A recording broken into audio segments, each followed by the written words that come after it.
বলেন এই উত্তম কই আছে আমার প্রতিবাদ এই যে প্রতিবাদ আরে ও মাস্টারেরা একটু বাদ আইনি আসি করে দে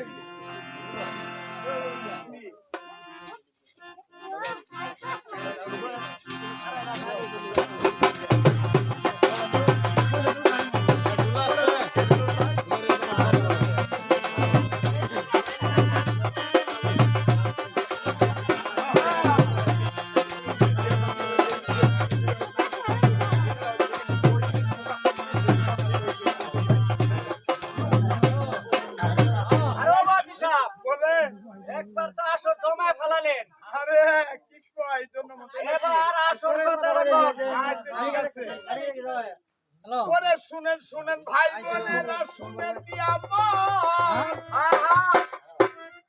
সংগ্রামের কথায় আমি করি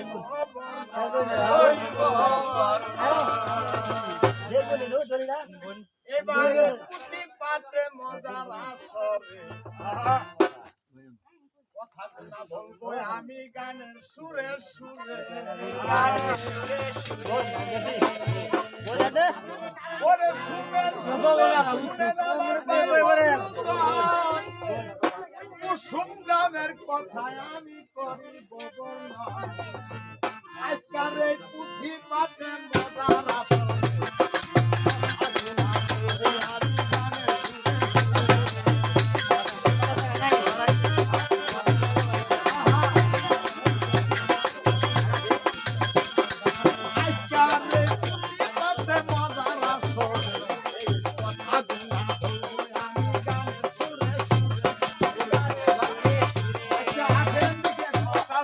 বাতি সাহেব বলেন আসল কথা বলেন শুনেন ভাইরা আমার সারা জনম শুনলাম বর্গা চাষি চাষ করে খাও আজকে আমগর মনের ভিতরে একটা আশা ওই বর্গা চাষি কুসুম গ্রামে একজন কলিমুদ্দিন নামে চাষা আছে এই চাষা সারা জনম ভরা বর্গা জমিন চয়ে খা বাগি বর্গা কেমন করে চাষ করে আজকে আমরা নিজের চোখে দেখি দেখেন কলিমুদ্দি আয় চাষ করে আমাদেরকে এই শুনেন সবাই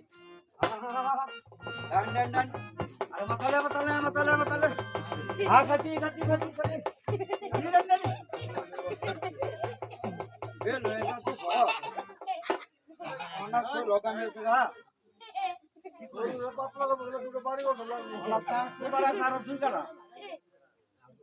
মেয়েরা নাস্তা কথা না মেয়েরা স্কুলে গেল গা তা তো কোনো ঠিক নাই স্কুলে যদি যাতে তাহলে নাস্তা তো আনবো আর কারা কি করি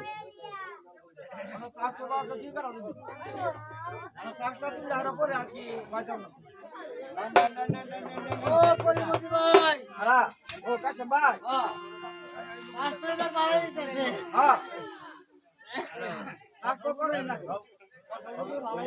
হ্যাঁ মনে করুন যে চার পাঁচ দিন না করি পেটটা পাল্লা দিছে না মনে করুন চাষ না করলে আল্লাহ ক্ষতি দিব হ্যাঁ ঠিক আছে চাষ এই কারণে চারবার করতেছে ঠিকই আছে আচ্ছা আসুন ভাই এটা কথা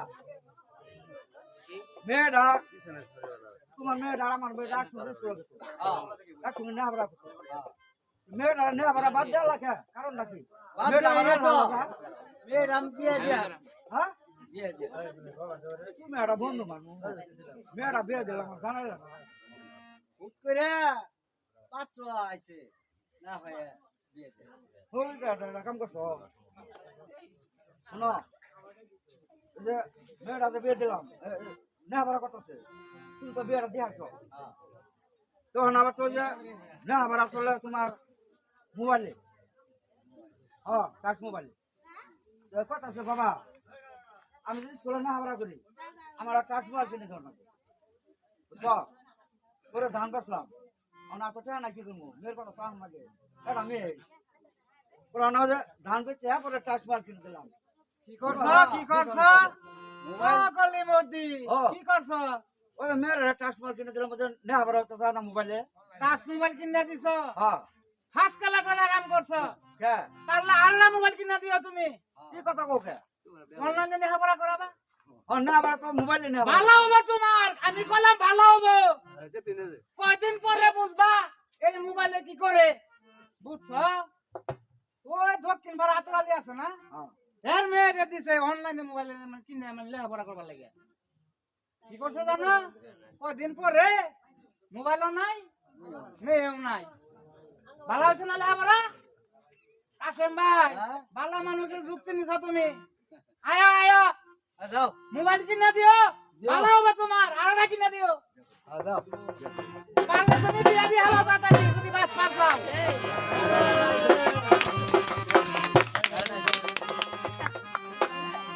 দূরে করে কমান দূরে করে কমান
সোনার বরণ কন্যা পুতুল হলো যে তার বিয়ে।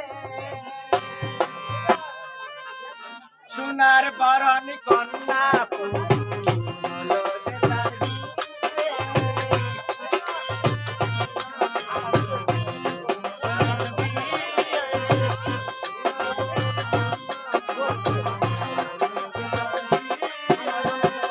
স্কুল বন্ধ খেলা বন্ধ মায়ের হাতের খানা বন্ধ স্কুল বন্ধ খেলা বন্ধ মায়ের হাতের খানা বন্ধ যাইবে দিদার কষ্টে সোনার বরণ কন্যা পুতুল হলো যে তার বিয়ে সোনার বরণ কন্যা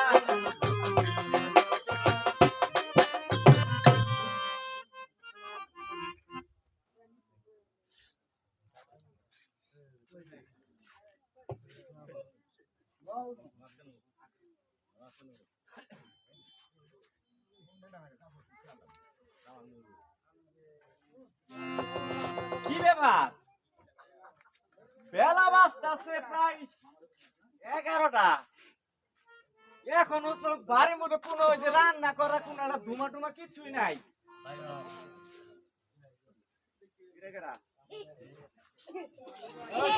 ও এই নবাবের বেটি তুই যে আলো এই যে হাড়ি পাতিল মানজিতাছ আমি বন থেকে কাম করে আইছি হাল পাইছি ভাই অনেক খিদা লাগছে শুনই তুই যে আলো ভাত আনছিস কারণটা কি আর এই যে বয়ে বয়ে গুনগুনে কান দিতাছ এই কথা কস না কে মাথাটা তো আজকে খারাপ হয়ে যাইতেছে গা কি হইছে বাড়ি চালা গালি দে ও এত না কইতাছে কি হইছে বেল বাজতাছে 11টা আমি ভাত খাবার আছি এই তো কেবল এই পর্যন্ত বয়ে দেওয়া হয়ে যায় আরে বেডি নাই তো নবাবের বেডি নবাবের বেডি তুমি করে এই বিয়ার মধ্যে আমারে যৌতুক দেওয়ার কথা 50,000 আমারে 50,000 টাকা কই তারপর আরো চার বাতি দেওয়ার কথা এই হুনে তোমার যে আছে আর বাদ দাও এই না বাবা বেটি হুন তোর বাবা যে মোটরসাইকেল দিতে চাইছি আমার মোটরসাইকেলে বন্ধ দিও না না পাগলামি করো না পাগলামি করো না যদি পারো এই বাড়ির তোলে আজকেই খাদাবা হয় হয় না বাড়াই যাবি খাদাবা তোর বাবার ভালো আছে হনে বাড়াই যাবি আর যদি পারো তাড়াতাড়ি এই বেতন বাইর করবা বাড়াও তাড়াতাড়ি বাড়াও তাড়াতাড়ি বাড়াও হুনে বাবা এই তো হইনে যাও ওর জি অবস্থা দেখা যাইতাছে এবার তো আসলে কত হলো কি অল্প বয়সে বিয়েটা করছি ওর যে অবস্থা আমার মনে হয় এই শেষ বয়সে আমার বংশের প্রদীপ কেউ জ্বালাবার পাবো না। আমার না হালা বলাই মোরা কেউ করবেন না ভালো বিয়াটা করাই আমি যা ভুল করছি আপনারা কেউ করুন না যে আজকে বাচ্চনে খাতা খাতা ছুটি কিভাবে খেলা লাগে আমি দেখতেছি। নবাবের পিঠে আজকে হ্যাঁ ওর জি কদিন আর আমার জি কদিন লাগে আজকে আরে লাঠি লাও লাঠি লাও ও আনো কিন্তু বেল আছে এই ওই ও আনো বেল আছে তোর বাপের বাড়ি যায় 50,000 টাকা যৌতুক আর মোটর সাইকেল নিয়ে তারপর বাড়িতে আবি দুদিন না সারা বাড়িতে আয়স এই যে দেখছ লাডি বাইরে ঠেঙ্গের চুঙ্গে ভাঙ্গে হালা কথাটা করে গেল ভাঙ্গে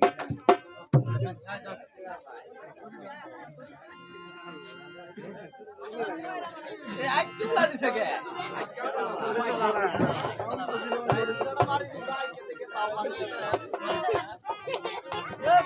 ও আলা বসে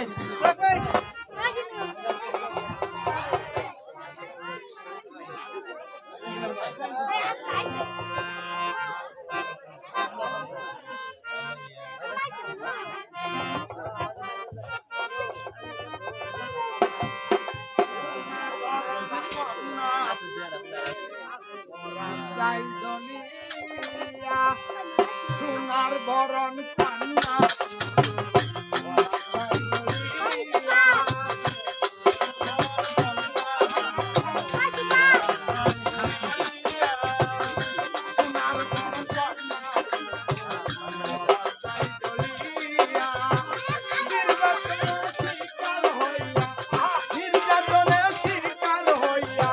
বাপের বাড়ি যাই ফিরিয়া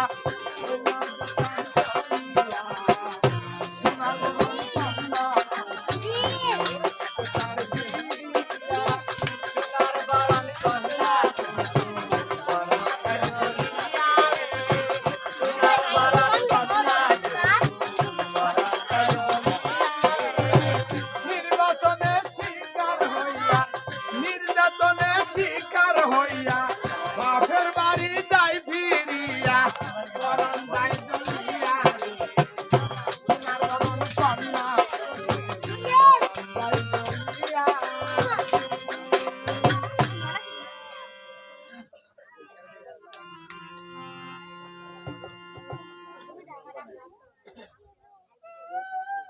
ও কাশম ভাই হ্যাঁ কাশম ভাই বাড়িতে শুন ভাই তোমার নাইছি আসি যে তুমি বাড়ি কান্না কাটি কে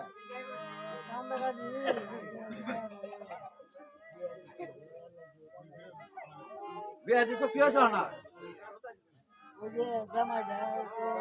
জামাই খেদা দিছে এটা আবার তো খুব পারো নাকি জুরে কইন হ্যাঁ জামাই এখনো তুমি যে আলহারা বিয়েটা দিলা আমার জানাইলে না এই যে যখন বিয়ে দিছ মেয়েটার বাচ্চা পাঠো না আমার গর্ভবতী ওরা মেয়েরও ভালো ওই নাতিনও ভালো মেয়েরা যদি বিয়ে দিবার শুনতে আমার জানাইতা তাহলে আমি বিয়েটা দিবার দিলাম না বিয়েটা দিয়ে কিন্তু ভুল করছো বুঝছো ভুলই তো করছি ভাই শুনো ওই যে আঙ্গুর মেয়েটা বিয়ের কথা বাজাইতেছে তোমার আমি দাঁত দিবার আছি ওনার দাঁত দিবার আয় তোমার মেয়ে যে বিয়ে দিছ যে গন্ডগুলো বাঁচছে হ্যাঁ তার দরকার নেই আমার মেয়ে না ভালো করে গেল আমি বিয়ে দিব না বিয়ের কথা তা কবার নাকি তোমার দাঁত দিবার নাকি আমি আসছিলাম হ্যাঁ এই যে মেয়ে যে বিয়া দিবা হ্যাঁ হ্যাঁ বিয়া দিবা মনে করো সংসারে মনে করো মেয়ে যদি মনে করো সংসার না করাবা তাহলে কিন্তু তোমার কমাল হয়ে যাবে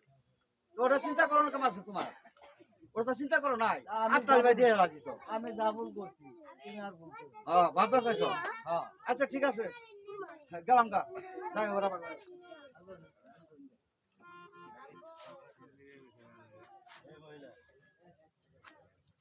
মহিলা ঘুমাই গেছে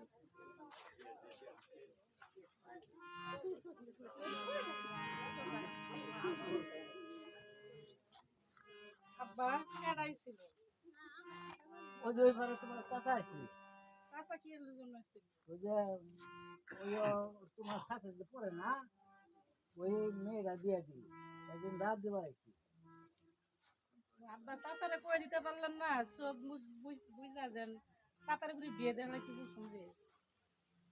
আমিও তো আশা করছিলাম আব্বা যে আমি স্কুলে লেখাপড়া কইরা আমি একটা ডাক্তারি পাস করে চাকরি করবো। আমি তো আব্বা আইনের মাথার উপর আমি বুঝা হয়েছিলাম, আমার তাড়াতাড়ি করে বিয়ে দিয়ে ফেলাইলেন।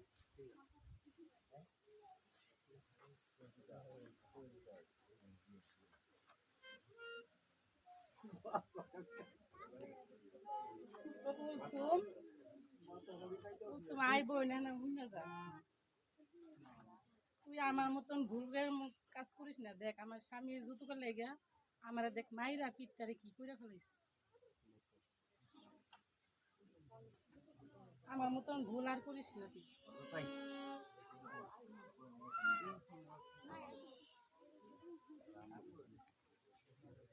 মা ভুল করছি, আমি আর ভুল করবো না।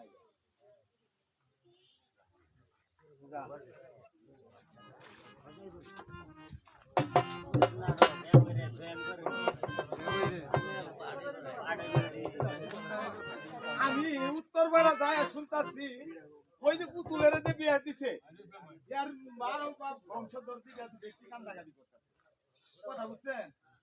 আবার ধ্যান হয়ে যে এই পাশ দিয়ে আইলাম না, এই দক্ষিণ পাড়া যাই দেখতাছি ওই কুলসুল মারে বিয়ে দিবার নাকি কং ঢং করে হলুদ মলুদ মাখায় সেরা বেড়া করে হালাইতেছে। আমি কইতাছি আপনার এই মুরে কান দেয় মুরে এবার করতেছে কে পুরো হুনিয়ে যে এই অবস্থা দেখেন। ওরে শুনেন শুনেন ভাই বোনেরা, পুতুলের কথা আমি করিব বর্ণন। পুতুলের গর্ভে সন্তান 1 মাস 2 মাস 3 মাস পরে এইভাবে 9 মাস হইল। হঠাৎ করে ওই পুতুলের শরীর অস্থির হইয়া পড়ল। পুতুলের শরীর যখন অস্থির হইয়া পড়ে যায়, পুতুলরে নইয়া তখন হাসপাতালে যায়। হাসপাতালে যখন যায় এই খবর কলিমউদ্দিন পাইল। কলিমউদ্দিন শুই না কথা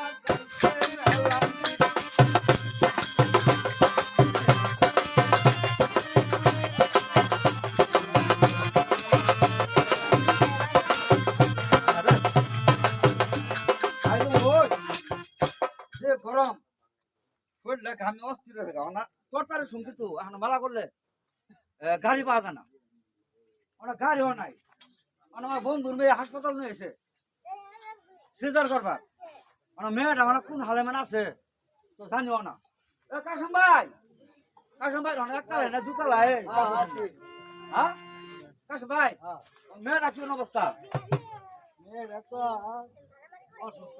হ্যাঁ অসুস্থ? ডাক্তার লাগাও নাই? ডাক্তার দেখতেছে। তাহলে কি বললো এটা? ভালো মতো চিকিৎসা করতেছ কি? ভালো মতো চিকিৎসা করতেছ। তাহলে স্যালাইন টালাইন দিছ?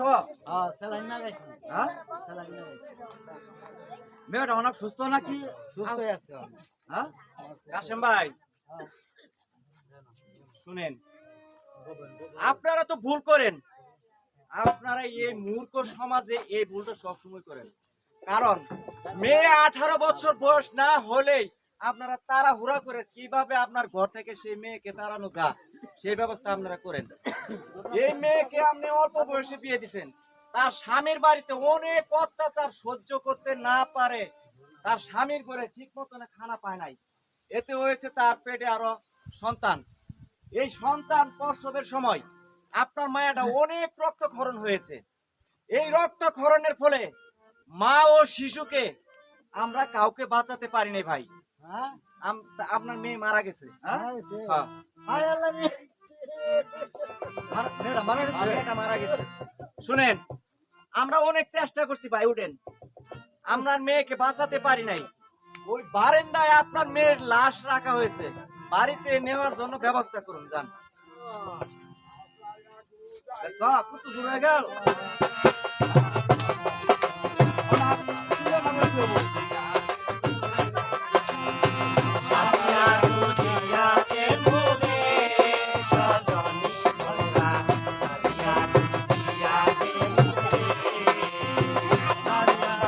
তাড়াতাড়ি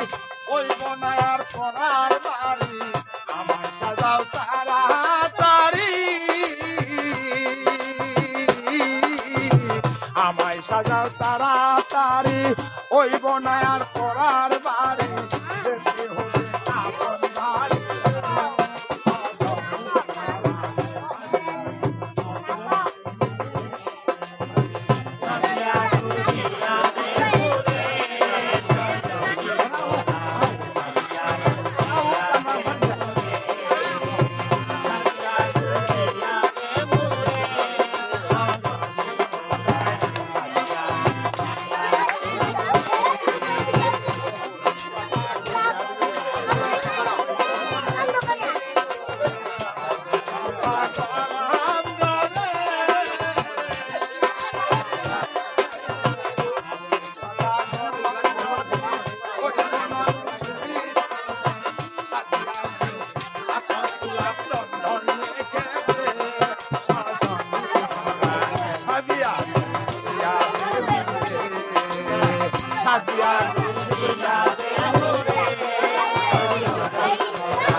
ভাবি আমার ডাকতেছো ভাবি তোরা তো ডাক্তার স্যার খুঁজতাছি তুই কই গেছিলি ক আমি ভাবি এই যে পাশে বাজারে গেছিলাম বাজারে কেন গেছিলি এই যে সাবান খাইলাম ও কাবা সাবান খাইলি ভাই দেবে এটা জানোস না জানি তোর ভাই কো বাইরেও তো দেখলাম বাজার দিয়ে কাঁধে গামছা নিয়ে যাইতেছে দেখলাম দেখ দেখ এই বুঝলাম না ডাকতেছ আমারে ও ডাক্তারছি তো কে এ ভাই দেবে এটা জানো না চা খাবার কিসে বরে তুই করে ডাকছ কি বাবা ডাক উঠা দিন ডাক্তারছি খুঁজে পাওয়া যায় না এই সবার নামে চা খাবা শুনো বুঝছো মা এই যে বিয়েটা যে দিবে চাইতেছ হ্যাঁ এটা আমার ভুল হইতেছে না কি বাবা কাশ্মীর পুরিটা যে কত কষ্ট হয় যে মরে গেল গা শুনো কাশে চিকিৎসা করা পাই নাই হ্যাঁ চিকিৎসা করা পাই নাই আমার কোন চিকিৎসা করা পামু সপ্তাহ আছে জামাই না যে বিদেশ চাকরি করে 12 মাসে গো 12 মাসে এই যে তো বেজালটা এই যে বুঝা হারো না তোমরা মহিলা মানুষ তো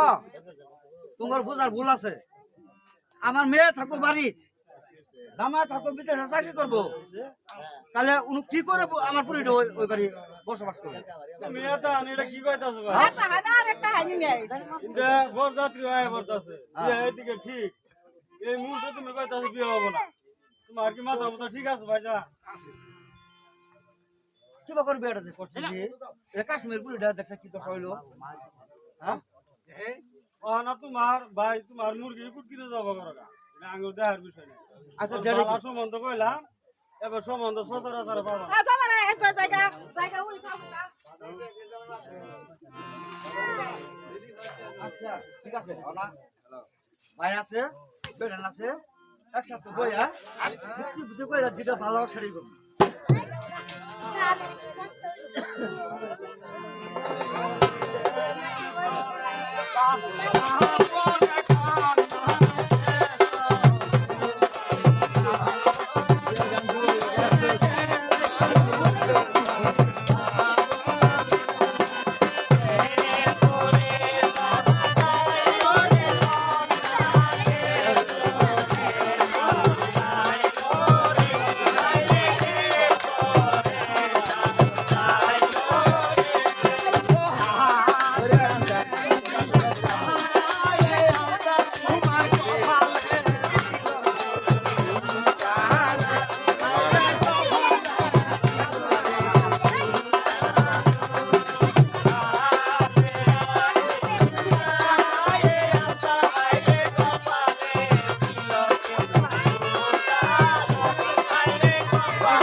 আমার ফুটো করা ধরছে, গান গাওয়া ধরছে, বজা গাওয়া ধরছে, গীত গাওয়া ধরছে।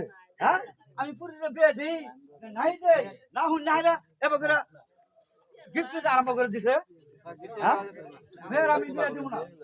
এই জমিদারি ভাইজান ভাইজান আমার ওরে, ডাক্তার হ্যাঁ তোরে রাখতেছি। এই বিয়ে বন্ধ কর, বিয়ে আমি দিব না। এটা আর তুমি কি করতেছ না শুনই, আমার মাথায় যে গানটা আছে সেই গানটা তো করে নাই, আমি আর বিয়ে দিব না। আর শুনো ভাইজান হ্যাঁ এদিকে বরযাত্রী কোনো আয়া করলো হ্যাঁ, আর তুমি এখন কইতেছ বিয়ে বন্ধ করো বড় যাত্রী ঘুরি বাড়ি না, আমি বিয়ে দিব না। ও কাছে মেয়ের পুরি না হলাবো, আমি বিয়ে দিব না। মেয়ের আর না আবার করাম আমি। এতদিনে বুঝছো না ভালো হয়েছে না মাস্টার আইতাছি কি কয় আগে শুনি শুনো শুনো ঠিক আছে, মাস্টার বরযাত্রী আই বর্তাছে কইতাছ শুনো বাল্য বিয়ের খবর জানো না তো বাল্য বিয়া দর অর্থ হইলো 10 বছরের জেল এটা কি ঠিক করতেছ আছে হ্যাঁ মাস্টার ঠিক আর আছে 14 বছরের জেল 10,000 টাকা জরিমানা এটা তো আমরা আগে জানি নাই স্যার, হ্যাঁ আগে তো আমরা জানি না। যখন পুলিশে আইয়া বাইন্ধে ব্যক্তিরে বান্ধিব পালা দূরন দিয়া তখন বুঝবা খেলাটা কি বাল্য বিয়া দেওয়া হ্যাঁ স্যার হ্যাঁ আমি স্যার বুঝে গেছে গান করে এই তুমি কালকে আমার স্কুলে যাবা হ্যাঁ ম্যাডাম, আবার নেহাবারা করবা তুমি চিন্তা করো না, আবার তোমার স্কুলে ভর্তি করবো, তুমি স্কুলে না আবার করবা। আপনারা তাহলে বুঝছেন হ্যাঁ যে বাল্য বিবাহর কি একটা শাস্তি। হ্যাঁ, আমি বিয়ে দিব না। সম্মানিত উপস্থিতি, আপনারা তো দেখলেন এই যে আপনাদের প্রমাণিত তাদের এই কাশেম ভাইয়ের অল্প বয়সের ছোট্ট মায়াটাকে সে না বুঝছে না হইনে মানুষের কথা হইনে তার ছোট্ট মেয়েটাকে বিবাহ দিয়েছিল। অনেক আশা করে তার মেয়েটাকে বিবাহ দিয়েছে, বিয়ে দেওয়ার পরে সে ঠিক মতো স্বামীর ঘর সংসার করতে পারলো না, কারণ অকালে তার মায়াটা জীবন দিল। কারণ একটা বাচ্চা অল্প ছোট বয়সের মেয়েকে বিয়ে দিয়ে তার ঘর থেকে যদি একটা সন্তান হয়, সেই মায়ের তাহলে স্বামীর বাড়িতে কিভাবে সুখে দিন কাটাতে পারে। অনেক নির্যাতন, স্বামীর বাড়ির নির্যাতন সহ্য করতে না পারে সেই মেয়েটা অকালে মৃত্যুবরণ করলো। কারণ আপনারা কেউ এরকম ভুল করবেন না, কারণ 18 বছরের আগে আপনাদের মেয়েকে বিবাহ দিবেন না। কারণ 18 বছরের আগে কোনো মেয়ে এবং কি 22 বছরের নিচে কোনো ছেলেকে বিবাহ করাবেন না। কারণ এতে যদি সরকার পক্ষে যদি আপনাদের এই খবর জানে, আমাদের হটলাইনে মনে করেন একটা নাম্বার দিছে 109, এই 109 নাম্বারে যদি আপনারা কোনো প্রমাণ দেখিয়ে অল্প বয়সের বিবাহ দেওয়ার উপলক্ষে যদি আপনারা ফোন দেন, তাহলে প্রশাসন তার ব্যবস্থা করবে। আপনারা এরকম ভাবে কেউ ভুল করবেন না। বয়াতি সাহেব ধন্যবাদ ভাই। আমি বিষয়টা শেয়ার করি শেষ করার আগে, আপনারা জানেন যে ব্রাকের একটা আইন শাখা আছে, জানেন কিনা? হ্যাঁ, আমরা 10টা গ্রামে কাজ করি কিশোরী মেয়েদের নিয়ে, পাশাপাশি আমাদের প্রতি রবিবারে 10 টাকার বিনিময়ে অভিযোগ গ্রহণ করে। এটা মামলা না, আমরা অভিযোগ নেই, অভিযোগ নেওয়ার পর দুই পক্ষকে আমরা ডাকি যে আসেন আমরা একসাথে বসি। এখানে মেম্বার মুকেশ ভাই বিষয়টা জানে, যদি দুই পক্ষ আসে আমরা মীমাংসা করতে পারি, তবে স্থানীয়ভাবে আমরা অফিসে বসেই মীমাংসা করে দিই। হয় সংসারে ফিরে যায়, না হয় কি তাড়াতাড়ি তালাক হয়ে যায়। ম্যাক্সিমাম প্রায় আমরা সংসারে ফিরে যাই। কারণ বিষয়টা হচ্ছে আপনার কোনো মেয়ে বিয়ে দিয়ে দিচ্ছেন, এখন আর দিবেন না, আগে দিচ্ছেন ভালো কথা, কিন্তু ওই মেয়ে যদি এখন কোনো সমস্যা হয়, স্বামী ভরণ পোষণ দেয় না, বাবা বাড়িতে রাখছে, তাহলে ওই মেয়ে সহ আমাদের অফিসে প্রতি রবিবার অথবা যে কোনো দিন আমাদের ফোন করে আসতে পারে। খরচ মাত্র ব্রাকে 10 টাকা। আমরা গত আজকে কি মাস সেপ্টেম্বর এই পর্যন্ত 24 লক্ষ টাকা আমরা আদায় করতে পারি স্বামীর কাছ থেকে। না ওই তার মহিলাকে বুঝাই যে তালাক যে ক্ষেত্রে হয়েছে। আমি আশা করি আপনাদের গ্রামে যদি এরকম ঘটনা ঘটে তাহলে আমার এখানে যাবেন, খরচ মাত্র 10 টাকা, বেশি খরচ না আমাদের। যদি মামলায় যাইতে হয় আমরা মামলায় যাবো, এই খরচ ব্রাক বহন করবো। আশা করি আপনারা বুঝছেন। এই যে আমাদের ব্রাকের এই গণনাটক, এটা উদ্দেশ্য মানুষকে বুঝানো যেন কেউ কম বয়সী বিয়ে না দেয়। ঠিক আছে, বিয়ে আগে শুধু মেয়েকে ভরণ পোষণ দিতেন, কিন্তু মেয়ে বিয়ে দিচ্ছেন, 2টা সন্তান হয়েছে, এখন তো 2 সন্তান সহ ভরণ পোষণ দিতেছেন। এই বিষয়টা দুঃখজনক না? আমি আশা করি যে মেয়েদেরকে যে টাকা যৌতুক দিয়ে বিয়ে দিবেন, এই টাকাতে পড়াশোনা করাবেন। অন্তত মেয়ে যদি ডিগ্রি পাস হয় আর কোন এনজিও চাকরি না দেখ, ব্রাকে সে চাকরি করতে পারবে। আমাদের ব্রাকে প্রায় 1.5 লক্ষ কর্মী আছে, যেখানে প্রায় 50% নারী কর্মী আছে। আর সে একটা মেয়ে 30-40 হাজার টাকা বেতন পায়, আপনাকেও দিতে পারবে, তার সংসার হচ্ছে কি করতে পারবে, চালাইতে পারবে। আর আমাদের যে কর্মসূচির নাম হচ্ছে সামাজিক ক্ষমতায়ন আইনি সুরক্ষা কর্মসূচি। আমরা এই কর্মসূচি 2 ধাপে কাজ করি। একটা হচ্ছে প্রতি রবিবার আমরা অভিযোগ গ্রহণ করি, আর একটা হচ্ছে 10টা গ্রামে আমরা সামাজিক সচেতনতামূলক বিভিন্ন কর্মকাণ্ড পরিচালনা করি। তো ধন্যবাদ আপনাদেরকে। ওয়াতি সাহেব বলে আমার সাথে তাহলে কিন্তু এবার ওয়াদা করতে হবে আচ্ছা ঠিক আছে করবো আমরা সকলে আর আমরা তাহলে বাল্য বিবাহ দিব না আর দিব না আমরা সবাই শপথ করি শপথ করি বাল্য বিবাহ বন্ধ করি বাল্য বিবাহ বন্ধ করি আমরা সবাই শপথ করি বাল্য বিবাহ বন্ধ করি ওয়াতি সাহেব বলেন যাওয়ার আগে একটা গান বল কুসুম গ্রামের সকল মানুষ সচেতন হলো বাল্য বিয়ে বন্ধে সবাই প্রতিরোধ করলো কুসুম গ্রামের সকল মানুষ সচেতন বাল্য বিয়ে বন্ধে সবাই প্রতিরোধ